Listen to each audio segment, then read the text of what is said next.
Voice of the Valley, An Early History of Bradford, PA, by Angela Nuzzo.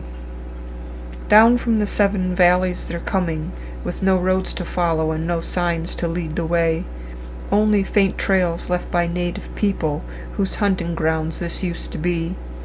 Men in wagons, their ox teams straining, cleaving the forest in search of a home, New Englanders mostly, looking for adventure, ready to conquer elements to fulfill their dreams.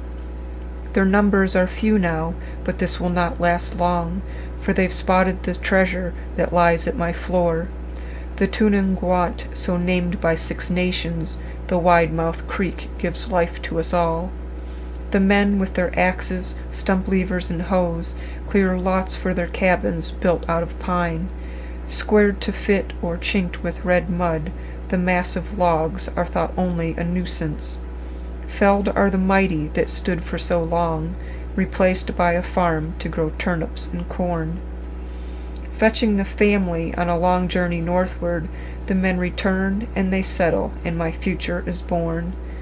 Men named Melvin, Foster, and Pike band together and have me called a township. I am Bradford, and I'm named so because of where these families hail from. As years pass, more settlers pierce the forest and emerge in my green valley. They are a hardy lot, and make do with what surrounds them. The flowing water provides a link with the world downstream and distant. In dugouts and bark canoes, goods are taken and news brought homeward. The tuna, so fondly called, becomes a public highway, and my quiet hills are soon transformed in the era of pine and rafting. Chestnut, maple, ash, and oak are now seen for their profit, and the logs are cut and skidded down until they reach the water. Here the timbers float along, combined one to another, until a raft of 60 feet seeks out its destination. More men are coming, and Littleton is the name they give to their tight-knit group of houses. They build schools and churches and rough-hewed roads. A bridge is laid across the Tuna. Lumber mills spring up like daisies and run all night and day. My pines are harvested without pause, cut to boards and taken elsewhere. Flat-bottom boats, burdened with the weight of my fallen comrades, are pulled down the stream to deliver their cargo.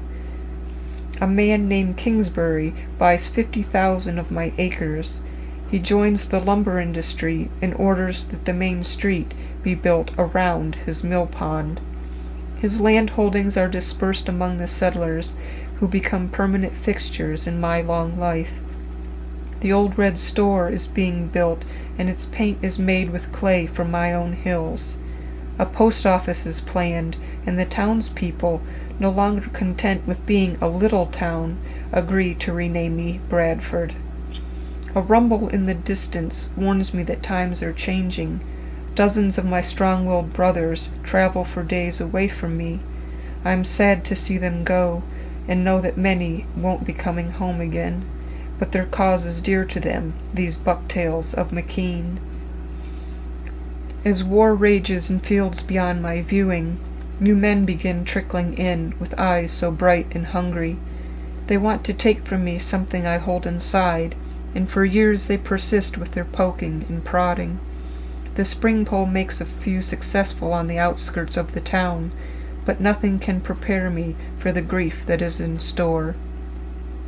There are tracks being laid through my dwindling forest, and hemlock is taken by trainloads from me.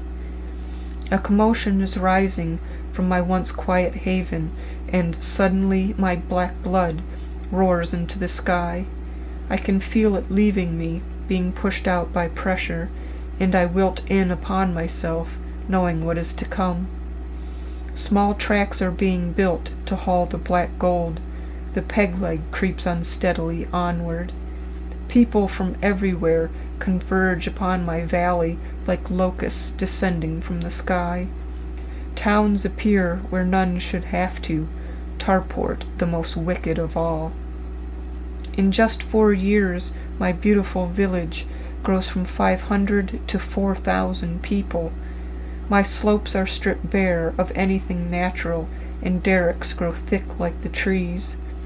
At night the yellow dogs light up my hillsides, as do frequently horrible fires. All day there's the low, slow thunder of the bull wheels, pumping their echo into my soul. I've become a city with this influx of settlers, and I know not what to do. The peak is reached at 10,000 oil wells, 60,000 barrels each day.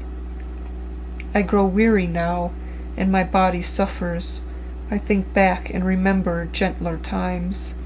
I hear children talking of a wonder not distant, a span of greatness and magnitude, connecting two hills across a deep valley, a wide, quiet valley, and I envy it its home.